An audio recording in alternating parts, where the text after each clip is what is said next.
Hey, welcome to the Breakaway Podcast. Thanks for joining us in the study of the book of James. We hope you enjoy the talks and stick around for more at the end.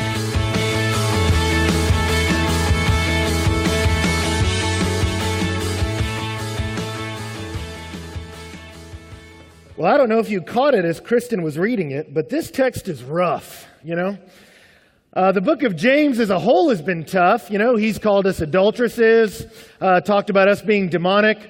But really tonight is just the pinnacle of him being tough. He's going to say, "Come now, you rich, weep and howl for the miseries that are coming upon you." And he tells them that your riches are corroded. There'll be evidence against you and will eat your flesh like fire. All right? So James is coming at us tonight. All right? I don't know if you felt it if you've been here with us all semester, but James is tough. All right? I've already decided in the spring we're going to do a series on kittens and rainbows and ponies and things like that, just to kind of balance it out. But, as we jump into tonight, there's something we got to know. As he talks about the rich and gives this scathing assessment of the rich, we have to realize that James is not being unique here. This isn't James grinding some personal axe against some rich people he knows. This isn't James being novel. Actually, in this text, almost every word James says is a quote from somewhere else in the Bible. James is fully biblical in this text. Would you say, of course James is biblical? This is the book of the Bible. Well, this is what I mean by that. James's concepts that he's talking about, he's unpacking concepts that you see throughout the whole of Scripture. He is just following a thread that has been there from the very beginning as to how to treat time and how to treat money and how God sees the rich. And so he's going to say in verse 5:1, "Come now, you rich, weep and howl for the miseries that are coming against you." That's rough. And we need to answer 3 questions tonight as we look at this text. The first one is this. Why is he being so hard on rich people? And why is the whole Bible being so hard on rich people? Because it is. Number 2, what do the rich people have to be sad about? He says, weep for the miseries that are coming to you. Aren't rich people happy people? What's he calling them to be sad about? And then number 3, what does this have to do with us? Particularly as you're sitting there as a college student, you go, what does this have to do with me? I'm not rich. I ain't got no money. You just wait. So anyway, first question, why is James so hard on rich people? Well, again, he's following a thread through the Bible, and the simple answer is this: God cares about people. And you see it from the very beginning of our Bible. The Pentateuch, the first 5 books of the Bible, are all the story of God grabbing a group of people out of slavery in Egypt, calling them forward and creating out of them his own special people. And he gives them a law by which they were to live their lives. As a community, you live according to this law, and you'll be a shining beacon of what a people who know God could be like. And as you read the society he's setting up for them, it's utopian, it's gorgeous. You follow this and you'll be my people, a kingdom of priests among the world. And right away as he's talking to them, he tells them, hey, you know what? I'm pulling you out of slavery, I'm pulling you out of bondage, and then I'm going to put you in a place and I'm going to bless you. And God tells them they were agrarian society. He says, I'm going to give you bread, I'm going to give you flocks, I'm going to give you wine, I'm going to hook you guys up. It's going to be amazing. But then he tells them in Leviticus 19, he says, but when you start gleaning your harvest, don't glean all the way to the edges. Leave the edges untouched. Leave them for poor people. Because some people in your neighborhood are going to have a rough year. You may have a great year with your crops. Other people are going to have a bad year. Maybe they have a family member die. Maybe something went wrong with their field. But there's going to be some people who have a rough go. So don't glean all the way to the edges. Leave it.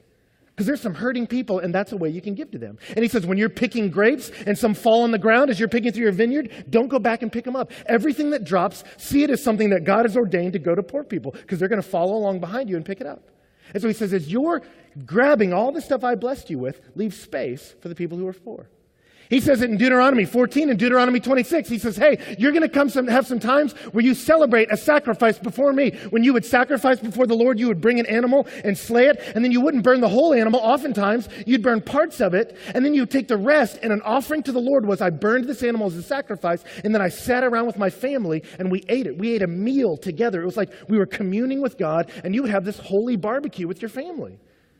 But then as you read Deuteronomy, it wasn't just your family. He says, make sure a priest is there. Make sure that the stranger is there. The widow is there. The orphan is there. Make sure it's not just about your family, your little group. Invite the people who are without to join you with what you have. And then he says, every 3rd year, take 10% of all you own. And don't take it to Jerusalem. Don't take it to the capital city. You just walk into your town and you take 10% of everything you own and you just all pile it up. And then we're going to distribute it to the hurting people so that everyone in the town is blessed by the bounty God's given you. That was God from the get-go. He says, I want to make sure I'm building a society where as I bless you, you understand it's not just for you. I came to you when you were poor and broke and had nothing, and I picked you up and blessed you. I want you to go to those who are poor and broken, have nothing, and bless them. You're my people. I want you to look just like me. But the problem is, it doesn't take long in the Bible for his people to start getting money, and as soon as they have a good year of money, they go, these are my crops. This is my house. This is my money. And so by the time you get to the wisdom literature in Proverbs, you see there are people who were wealthy landowners, and someone else got poor. They say, hey, I'll buy your land. And so they would buy up land. These people would become day laborers. And sometimes you would work for them all day, and they would say, hey, I'll pay you later, or maybe not pay you at all. And you see suddenly these people start accumulating wealth and don't want to share it. And so it comes to be such a problem that by the time you get to the book of Proverbs, to be called the rich is almost synonymous with being wicked. Because rich Israelites were people who hoarded money and wouldn't share with people.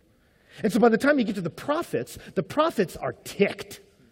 And they come at you and they say, like in Zechariah 7, it says, thus says the Lord, dispense justice, practice kindness, compassion each to his brother. Do not oppress the widow or the orphan, the stranger or the poor. Do not devise evil in your hearts against your brothers. But you refused to pay attention and turned a stubborn shoulder and stopped your ears from hearing, and you made your hearts like flint.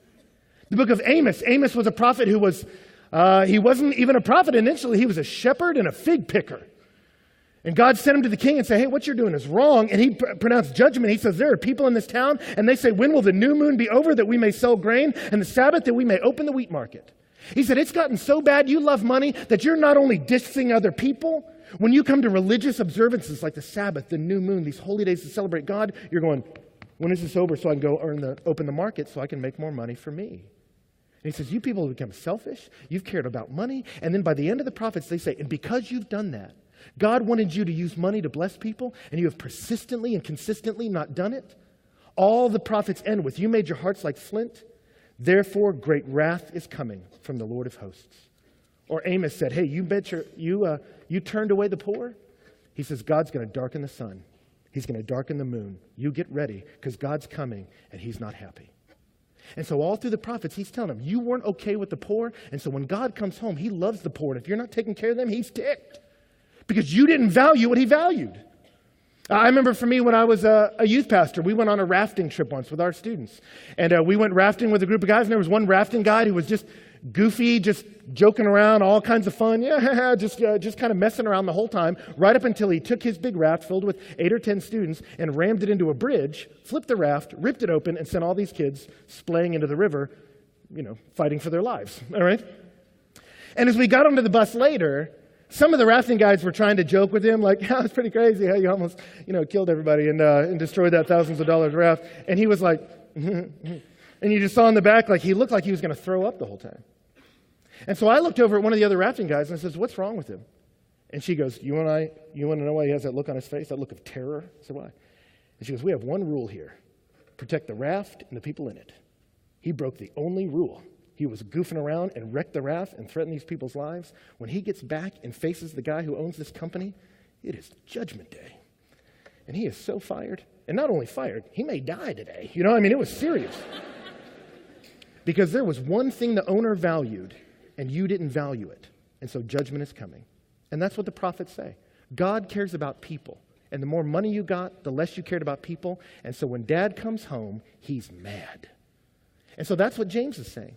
He says, weep and howl. Literally, the word howl means cry out loud. He says, I want you to cry, rich people, and not just cry like a couple little tears. I want you to cry, and I want you to make noise as you cry. That's the second word. He actually uses an onomatopoeia. An onomatopoeia is a word that sounds like what it is, like bam or pow. He uses the word wail, which is the word ololuzo. He says, I want you to cry, and not just a little tear. I want you to make sounds as you're crying. He says, I want you to weep. Why are rich people supposed to weep? He says, because of the miseries that are coming upon you. He says, because judgment is coming for you, rich people. And notice as he says, miseries are coming. He's not just going to say, one day you'll have bad crops. What goes around comes around. That's not what he's saying. He says, your wealth will be evidence against you in these last days. You're fattened for a day of slaughter. He's talking about a day of judgment when God comes home. He's using prophetic language. He's quoting Isaiah 13. Wail, for the day of the Lord is near. He says, man, you have lived in a way that has not pleased God. And so when God comes home, he's going to be mad. It's Lord of the Flies. You remember the very end of Lord of the Flies, whether you read the book or saw the movie, what's happening? That society has so broken down, right? These happy little British kids were supposed to care for each other. By the end, they're all painted up murdering each other, right? Little Ralph's running for his life. And he hits the beach, and what happens? Boom. he bumps into a naval officer. And what's the first thing that happens? Suddenly, as their society has devolved, as these little boys tried to figure out how to do society and it all fell apart, suddenly at the very end, they see their authority right in front of them. He's got a warship behind him, and he's a naval officer. And as they look up at him, do you remember he looks down at him and he goes, "What's going on with you boys?" And what do? They start weeping. And the book ends with them suddenly becoming little boys again and just crying uncontrollably. And it says the admiral has to look away because he's embarrassed for them. Why are they crying? Because they knew when he came back, they had lost all order. And here was a man who symbolized order. We have gotten so far out of line, and so when he comes, we cry. And that's what James says is going to happen. Start crying now, because when God shows up, you are so out of bounds, you're going to cry. And they have reason to cry. Verse 2, he says, your riches have rotted, your garments are moth-eaten, your gold and silver have corroded. He says, your possessions don't last. The stuff you built up is not stuff that endures. But that's not just it. He doesn't say, cry because your stuff isn't eternal. He goes further than that. He says, it's corroded, and then he says, and their corrosion will be evidence against you and will eat your flesh like fire. He says, the problem is you've hoarded up all this stuff and it's rotting. And the problem is this stuff, it's like it's going to be evidence against you. Like there's going to be a day where you're on trial and Exhibit A is all your rotting stuff. And they're going to pull that out and it will damn you. And so he gives this picture of you on trial and all your pile of stuff will condemn you. And then he tells you why. He says, because you have laid up treasure in the last days. Why should rich people be crying? Why should they wail? Why should they be afraid of the day God comes back? He says, because you have hoarded your money. You have laid up treasure. It's the word to hoard in the last days. Now, is God anti-savings? No. In the book of Proverbs, we're told, look to the ant, O sluggard, right? He gathers up for the winter. You should save some and plan ahead. But there's a difference between saving and planning and hoarding your wealth. And he says, this person's hoarded it up and it's all rotting. And he says, the problem with you doing that is I gave you your stuff so you could help people. Because what I care about is people. So if you hit these last days, and I'm looking around, and there are people who are without, but you got this big pile of stuff, you didn't play the game right. And then he tells you at the end, you have hoarded in the last days. See, what God is mad about is they have used time wrong. That's his issue. He says, you didn't play the game with your eye on the clock. I remember for me, the first time I ever played Madden, on a video game, I remember playing with a buddy of mine, and I was terrible, but there finally got to a place where I was starting to make some headway. I was doing some run plays straight up the middle and just powering on, and I was getting about 5 yards of play. And I was just like, I am fantastic. And I was just so excited, and I'm like, look at me, another 5 yards. And I was just celebrating my victory. And then suddenly the game stopped. And I'm like, what's wrong with the game? I remember looking over to him, and he just looked at me, and he goes, you are an idiot. And I was like, excuse me, you don't talk to me that. I will beat you. I'm like, what are you talking about? And he said, the game stopped because the game's over. He said it was the fourth quarter with 2 minutes left, and you were running these stupid little run plays down the middle. And I said, oh. I never even looked at the clock. And for him, he was like, that's the dumbest thing you could have done. You were down by a touchdown. Time was running out, and you were playing like you had all the time in your world. You're like, let's run it again. Sure. You're loping up to the line. Like, everybody ready? You feeling good, Bill? I mean, you're like, you should be playing the game totally different because of the time. And he says, hey, man, you should have been playing the game different because these are the last days. Now, what does he mean by that? He means what we are in right now are the last days in the eschatological calendar. You go, what does that mean? It means that God has a layout of history, that God created us, humanity fell, and then God promised in the garden, I'm sending a rescuer. And he sent Jesus, and Jesus came soft. He said, I'm not even going to bend or break a bruised reed. I mean, he was gentle when he came. I'm not even going to snap a twig. I'm going to be gentle. I'm going to take away your sin. I'm going to be like a shepherd offering you life. But then Jesus said, I'm coming back again. And when I come back again, it's not the gentle hand that's coming forward. It's the judgment one. And so you get ready. And he told his people, the last thing that this earth has is the day I come home. And I'm coming home like a judge. And I want to see that you have done what I value. I want to see this place looking like what I intended it to look like. My sister worked at a restaurant all through high school. And they had fun working there, great bosses, loved the Lord, everyone was great. It was a wonderful restaurant. But when the boss was coming, something different took over the restaurant, I remember walking in there, and you knew the day that Ed was going to show up, right?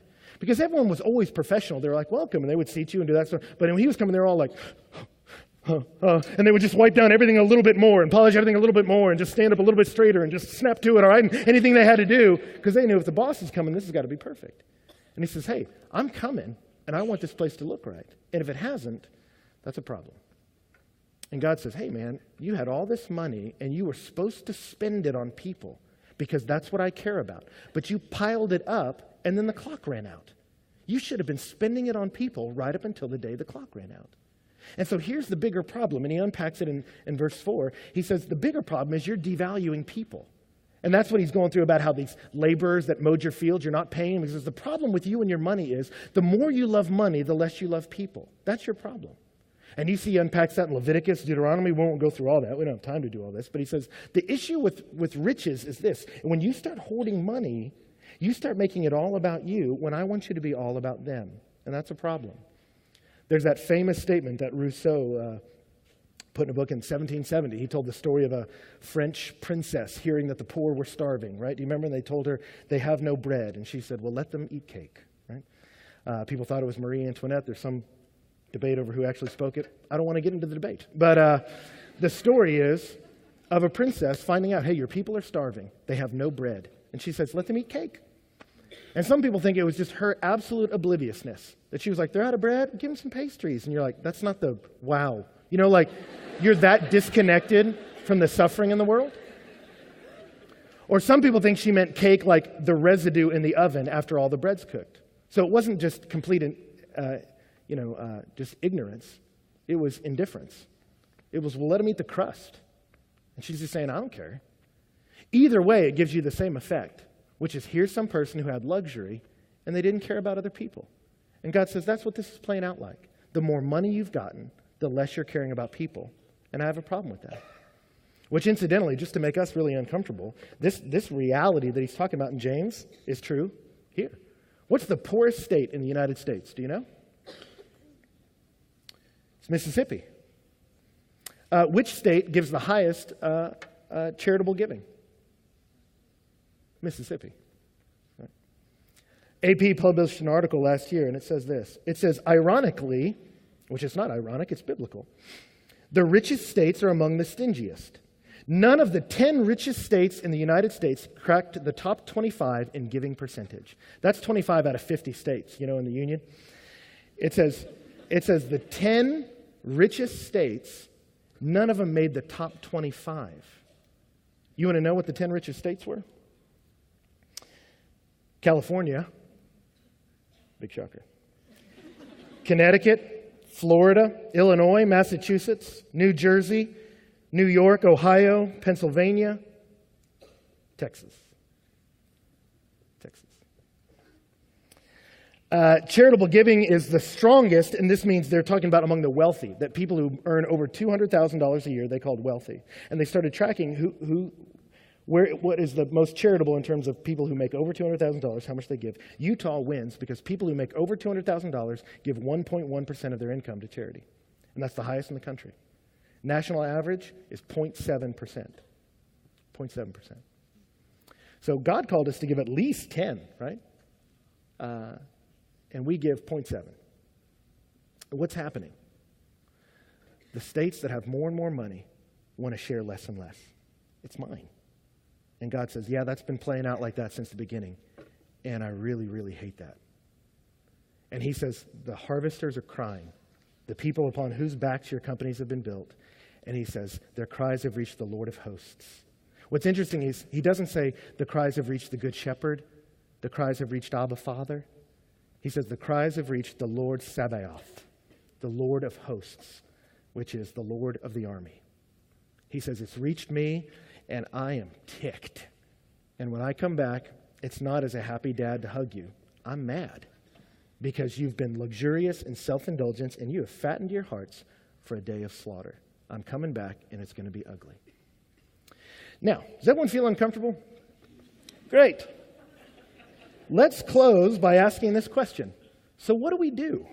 Should we just run from money? I mean, does God hate money? So now when you buy a coffee tomorrow and they offer you change, just go, all right, and just be like, you keep it, run away, all right, and just get away from it? Should we hate money? Is that what he's saying? Is money evil? Jesus told a story in Luke chapter 12. Do you remember of a man who had a successful harvest? And he says, what do I do with all this? And he said, I'm going to build bigger and bigger barns so I can save it all and I'm going to hoard it for me. And do you remember Jesus' assessment of that story? He says, you're a fool. Because today, your soul will be required. You're going to die today, and you've not been rich towards God. You're going to die with a big pile of money, and there are all these needy people. And Jesus told this story to a group of people, and he says, you don't do that. And what did he say? He said, you seek me and my kingdom, and all these things will be given to you. All these things were clothes and food. He says, I don't want you to worry about money. I don't want my people to stress about money. He says, I want my people to be generous.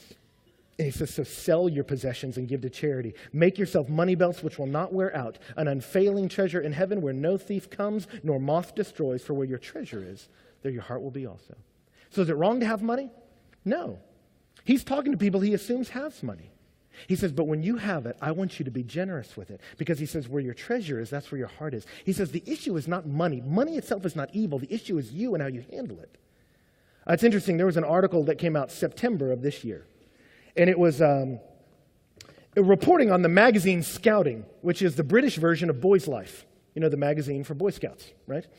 And they have their version of Scouts over in Britain. And this article was talking about how in their recent Scouting magazine, they had told other Boy Scouts that they now no longer wanted them to bring pocket knives to camp.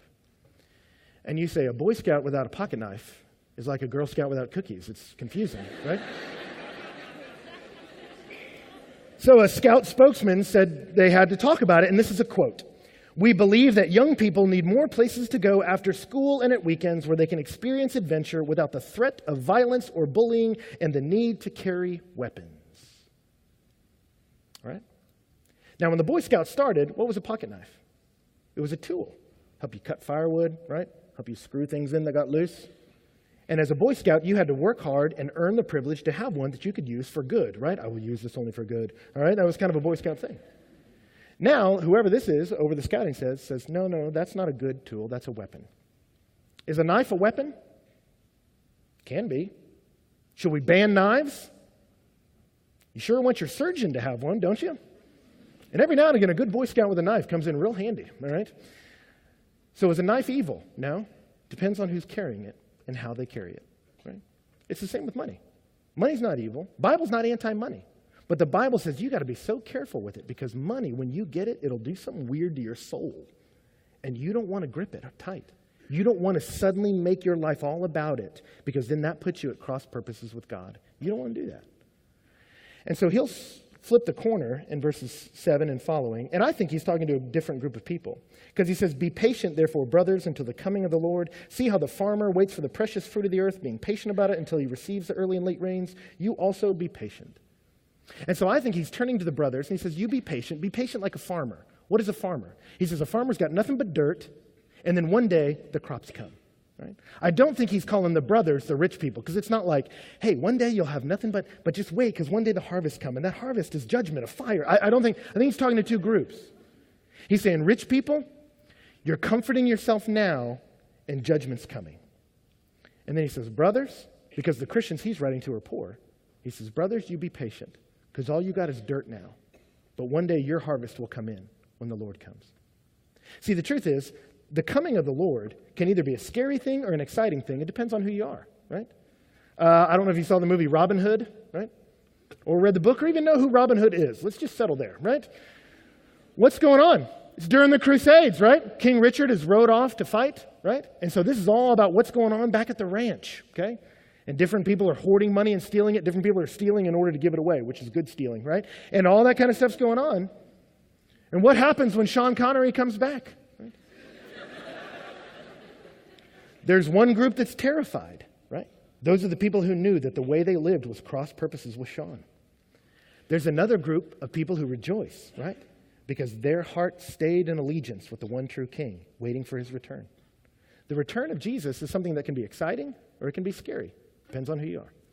And so that first half, he says, there's a group of you that when Jesus comes back, you're going to be like a story I read where a guy was a wealthy benefactor, paid some people to take care of an orphan child that he adopted. And when he came back, they had taken his money and they had bought all this wealth for himself and kept the kid in poverty. He says, if you've done that, your heart's cross purposes with that wealthy benefactor, when he comes back, you think he's going to be happy about the fact that you have a nice TV and that kid's poor? I'm going to hurt you, right? He says, so some people, it's going to be scary when he comes back. Other people, the little orphan's going to be thrilled to see dad again. He says, that's what it's like. He says, depends on who you are. Right? And so he tells them to be patient until the coming of the Lord. What's interesting, and I don't think you need to know a lot of Greek to know the Bible. English translations are fantastic. They tell us what it is. But there's a Greek word that I just want you to know so that when the Lord comes back and you hear all these people from the first century yelling it, you'll know what they're saying. And it's the word parousia. Parousia. Ousia means I exist, here, present, I am. Para means alongside. And so parousia means I'm right here. I'm here in your presence. I'm with you. And it becomes a term that it was used in the Greek to talk about when a dignitary was coming to your town. Because they would talk about, hey, did you hear the king's coming to our town? And everyone's cleaning up the city, getting ready for the king to come. And then they quit just saying, hey, did you know the king's coming to town? Did you know the king's coming to town? They didn't want to keep saying that. So they said, have you heard about the coming? Have you heard about the arrival? And everyone knew what it meant, right? And so they would just say, hey, have you heard about the parousia? He's coming. And everyone got everything ready. If a road was curvy and windy, they would make the road straight. If it had potholes, they would fill up the vacancies. They would smooth out the hills. They would make straight the way of their king, right? And so they say, the parousia, he's coming. The Christians adapted that language for Jesus. You see it all through the Bible, the coming of the Lord. It's twice in this text. Be patient because the parousia. Farmer has to wait for his crops. You be patient too. Parousia, right? And so he's talking about a group of people who can't wait to see him again, right? That they're excited about the day he's going to show up. And all through the New Testament, you see the parousia is scary for some people. In the book of Matthew, his disciples asked Jesus, what will your parousia be like? And he says, it'll be like wars and rumors of wars, and the sun will go dark, and it'll be intense. And then in 1 Thessalonians, Paul is asked, what's the parousia going to be like? And he says, it's going to be great because we'll see him again. So comfort each other with these words. Depends on who you are as to whether or not it's an exciting thing, right? And so we are meant, believers, to be excited about the parousia. And it's also meant to affect how we live, right? It's like in the Old Testament, when you were a bride, your husband would ask for your hand in marriage, and then he would leave. And he would prepare a place for you. He was preparing a house. And you just knew, I'm going to get married soon. But you never knew when he was coming. Whenever he finished building, there would be one night where he'd just come for you, all right? And so you knew, if you were engaged, you knew he could come at any second, right? And so what would you do? You'd put your PJs on, and you'd sit on the couch, and you would eat shit. No, right? You didn't want to be all dirty and funky when he showed up. You were just ready, all right? You would just clean yourself up, and you would just be by the door like, just waiting, right? And that's what the believer's meant to be like. We're meant to be excited that he's coming, and it's meant to affect how we prioritize our time, right? And so he says, establish your hearts because the coming of the Lord's at hand. He's near. He's coming. And so establish your hearts. That means make your heart strong against the temptations to do things he wouldn't like. Fortify yourself. And so as we close out, you go, what does this have to do with me, Ben? The trick is, when God announces judgment, it's the last thing he wants to do. That's why he announced judgment to the prophets. That's why he's doing it here. So if you know people who have a lot of money, the hope's not over for them. But the truth is, they got to get to a place where they don't love it. And I want to challenge you in college. Some of you, your trajectory is, I'm going to get a degree, and I'm going to get a job, and then I will finally get the money I want to live the life I have been waiting for. And I want to challenge you, if you're a Christian, punt that. Don't do that. You're going to make money. You don't need to be scared of it. You don't need to grab your paycheck and go, it burns, all right? You don't have to be afraid of money, but you don't get owned by money. Decide now who you work for. Do you work for the paycheck or do you work for the Lord? Because if you work for the Lord, his priorities will be yours, and he cares about people. So when you get money, you go, I know he's coming one day, and when he comes, I want to be doing what he's doing. It's interesting, as you look at biblical history, and I'm in a class right now, the history of exegesis. The church longs for the day Christ will return at certain points in history. You know when they are? When we're out of money. You know what happens when the church gets wealthy? 323 AD, today. We don't talk about his coming. We're happy enough here. And the Bible says, you think about it every day. You think about the fact that when he's here, I want to be doing the things he loves. And what does he love? He loves people. So I want to spend my money on people. And I want to challenge you. The Bible's never going to tell you a percentage. It's never going to tell you how rich you can be. It's never going to tell you how much money you make before you cross the threshold and to burn your flesh like fire. It doesn't say that. But it says, I want you to be in a place where your heart is generous. John Wesley, the minister, when he was in college, he used to spend his money however he wanted. And he remembered one day he was hanging new pictures. He had bought all new pictures for his dorm room at Oxford. And he was hanging them up. The chambermaid came in. And it was a cold winter day, and he looked over, and all she had on was a linen garment because she couldn't afford a coat. And so he decided to give her some money, and he realized he only had a little bit of change because he had spent it all on these picture frames and these really ornate accoutrements for his house. And he realized at that moment, pictures aren't evil, decorating's not evil, but this contrast feels really uncomfortable for me. And so for him, he figured out what he needed to live. For him, he needed 28 pounds a year to live. And so his first year that he got a job, he made 30 pounds. And so he lived on 28, and he gave away 2. His next year, as he began to preach and minister, and they began to print his sermons, and people began to buy them because he was a popular minister, he doubled his income, 60 pounds. And he lived on 28, and he gave away 32. Next year, he made 90 pounds. He lived on 28, and he gave away 62. Next year, he made 120, and he lived on 28, and gave away 92. And then he got audited. They said, "Are you hiding money somewhere?" The government didn't trust him, right? They're like, "Where's all this money going?" And he says, "To the poor," because that's who God cares about. And so the lesson there, and the one I hope you grab from this is this: as the Christian's income rises, it's not our standard of living that should rise proportionally, it's our standard of giving that should rise. It's our standard of giving. And I want to challenge you to think that way. I'm not saying you need to feel guilty about getting an apartment or buying clothes that fit or getting yourself a car. I'm not saying anything like that. But I'm saying as you start making money, I want the first question you ask is, Lord, how can I use this for your kingdom, your power, your glory? Right? I want to do this in a way that honors you. And I'm going to live. I'm going to enjoy it. I'm going to take the calf and offer it as a sacrifice and gather my family and celebrate together. That's what he wanted them to do in the Old Testament. That's what he wants you to do. Enjoy the wealth you have. But make sure as you're enjoying your wealth, so are the poor. So are others. I remember for me, a couple years ago, I met a sweet girl from Africa. And she was a child that was born in poverty.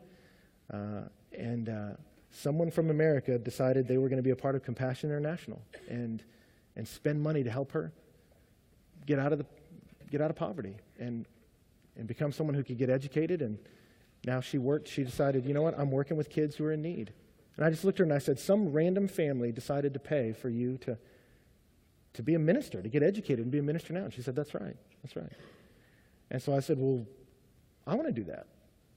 We should all do that. That's a great way to spend money. You know, that's a cool thing. And so we decided, you know what, for Donna and I, it has been so fun to just say, I want to give. I want to invest in what God's doing in different parts of the world. I want the idea of God's priorities to shape the way I handle even money, right? And I just want to challenge you as we close. I would pray that you would end this life with an empty bank account, but a full funeral. You know what I'm saying? That you didn't have a whole bunch of money you weren't sure what to do with, so you gave it to your kids so they could buy a bigger house. I'm not saying don't give money to the kids. I'm not saying that. But I'm just saying I want you to go, my bank account is, but my funeral is packed. Because I took care of people, and I prioritized people. Disney just put out another version of Scrooge, right? I don't know if it's any good. I haven't seen it. I don't know if I will. That new animation kind of scares me. But the story's good, right? The story's real good. Because what happens? Here's a guy with a whole lot of money and a very small heart and no friends. And what happens? Does he suddenly change his mind? No. Supernatural entities have to jack with him all night long before he realizes, I don't want to die alone, and I'm living life wrong. And then he wakes up, have I missed it? Christmas morning? You know what I mean? God bless us, little kids crying. You know the story. They riffed it from the Bible. Jesus had a rich young man come to him, and he says, hey, I want to walk with you. And Jesus said, well, sell it, man. Get rid of the money and walk with me. And the guy said, no, I can't do that. And he left. And his disciple says, what's up with that guy? And Jesus says, it's really hard for a rich man to get into my kingdom. The rich people hate my kingdom priorities. They really do. And so it shocked his disciples. They said, then who can be saved? And he says, it's impossible, except for God. God can come and change your heart, can change the way you love money. The supernatural can swoop in and change the way you live your life. And so you don't need 3 ghosts. You need a Savior. You need the Lord, in verse 11, who is compassionate and merciful. Jesus Christ, who influenced humanity more than anyone else and came into this world and left it with what? No house, no money, a little bit of clothes. That's it. But he changed the world. And that same Jesus, who didn't accumulate but gave, so that those of us who want to be right with God can be because of what he gave for us, man, we can live just like him. And he can give us the heart to do that. That same compassionate and merciful heart that he had, he can give to you. So don't leave here beat up because you want a bunch of money. Weep because you love money too much. And then ask a compassionate and merciful Lord to change your heart. To change your heart. And he will.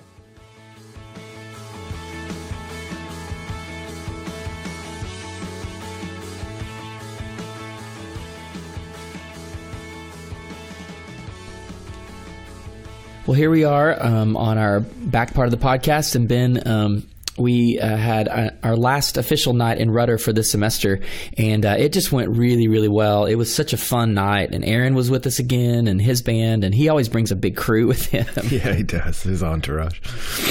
But it was fun. A lot of great folks, and just it's just a great night, and I love it when those guys come. So yeah.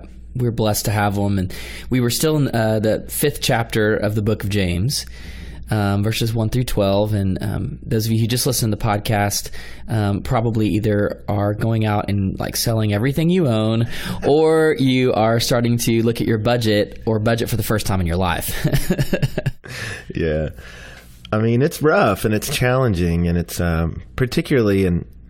It's funny because as you read this text, you go, you could probably preach this straight in a lot of different parts of the world. And that is, most Christian communities are really poor. And you go, hey, there are people living comfortably, but don't envy them, pity them, is what Psalm 37 will say, or even this kind of text. You're like, because to do that is to run towards judgment. But you may be without, and maybe your commitment to Christ is what's keeping you without.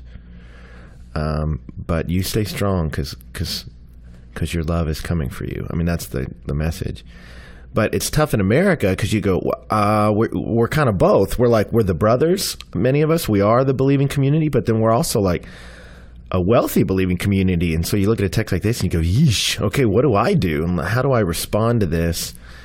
And not just James, but the whole biblical story of how money can be a blessing, but it can really ruin you too. And it's a scary thing that you got to get a handle on.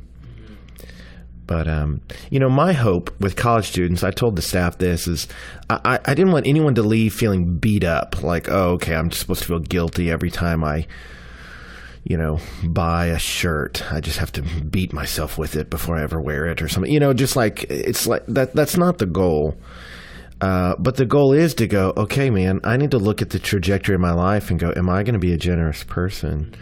But I talked with some people afterwards, and one of our volunteers is just graduated, just got her first job, and she was like, it changes so much. She's like, you're right. As soon as you start getting that paycheck, it just throws all these questions at you of, how am I going to spend money? Like, I make money. This is my money. What am I going to do with this?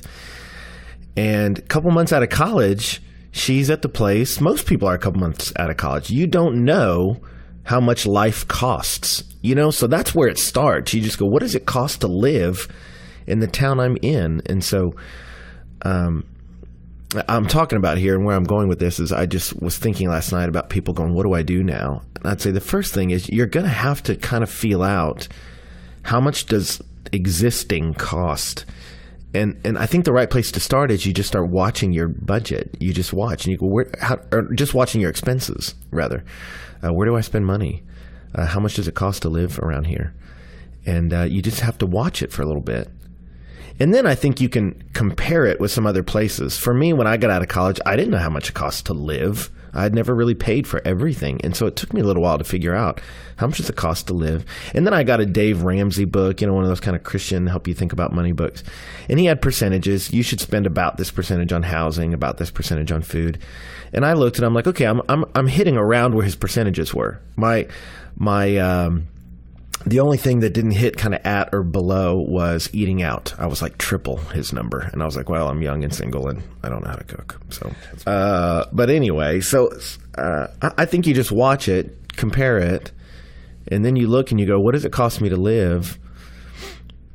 What can I cut back on in order to give more? Or as my income starts to raise, let me not automatically raise my standard of living. That's so American, but it's not distinctly Christian.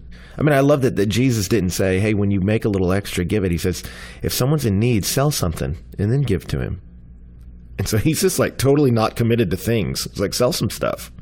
And we just would never even think, that just sounds crazy. But for him, that just seems so normal for his priorities. And so I think we look and just go, man, okay, how do I start building my life so that I'm somebody who gives?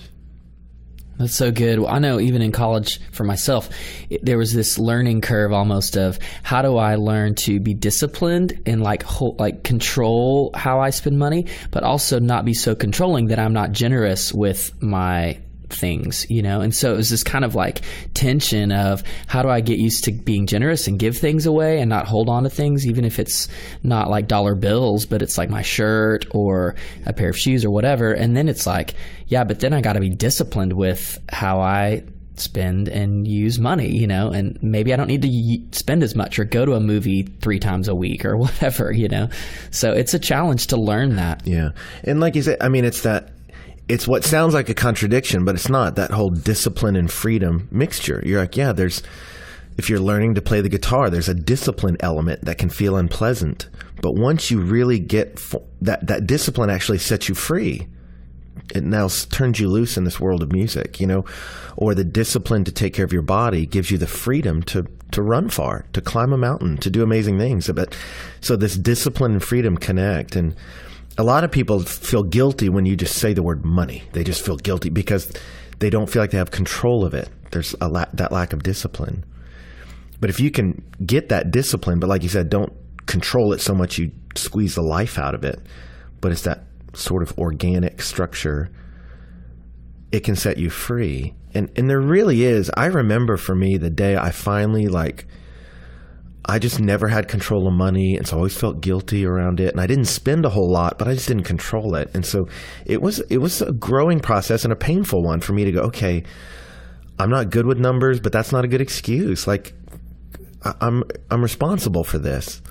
And so let me see how much I spend, see where my money goes. And then I'm like, okay, now that I have a good picture of Ben's finances, let me start giving. And when I first started letting go of money and giving, I thought it just felt like death for a minute there. And it does. And I know some people probably walked out like, oh, I don't want to give away my money. But once you start doing it, it's like it's wild. It like sets you free. You're like, suddenly I'm not a prisoner. And this is awesome. And then you go, okay, I want to stay disciplined in money so I can give away more. And it really is this awesome thing to fill up your refrigerator with pictures of Bible translators and people running orphanages and the pictures of children who you're helping raise in different countries, and that you can go, this is my life. This is where my money is going. I'm investing in people and in the gospel. And that gets really exciting. And I want everyone to experience that. That's normative Christianity, according to Christ. We're looking forward to wrapping up this semester and going on a little break. And I know you're going to be leaving tomorrow, I think, for just a meeting with the Passion folks and getting ready for that conference coming up in the new year. And then we're excited about a new school year. But before that happens, we really want to end strong, and we're excited about wrapping up James and doing this Go Missions conference and just enjoying the time that we have left. So thanks for always joining us here on this back part. And we look forward to being with you next week after our Go Missions conference. We can't wait to tell you what God has done through that time at Central Baptist. So thanks again for being here, and we will see you soon.